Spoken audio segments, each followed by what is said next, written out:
Hi everyone, we all know that pyrolysis technology is now widely applied in converting organic waste materials into fuel oil and carbon black. So which waste materials are suitable for recycling in pyrolysis plants?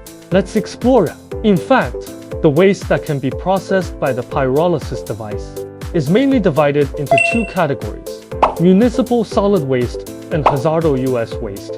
The difference between these two types of waste mainly lies in their harmfulness and treatment requirements. For example, domestic plastic waste rubber, waste wood are part of solid waste. Although they are not directly dangerous, they still need to be properly recycled and treated to avoid polluting the environment. Waste oil-containing waste, and oily sludge are hazardous wastes. If they are not properly handled, they may release harmful substances and harm the ecology and human health. Therefore, it is generally necessary to classify the pyrolysis materials according to their raw material characteristics.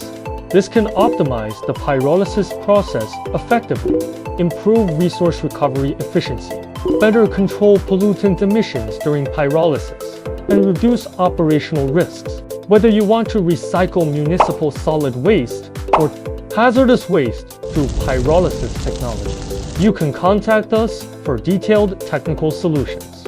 In the next videos, we will explain in depth the specific raw materials of these two wastes that can be recycled through pyrolysis machines. Stay tuned. Doing waste to wealth. Fuel the future.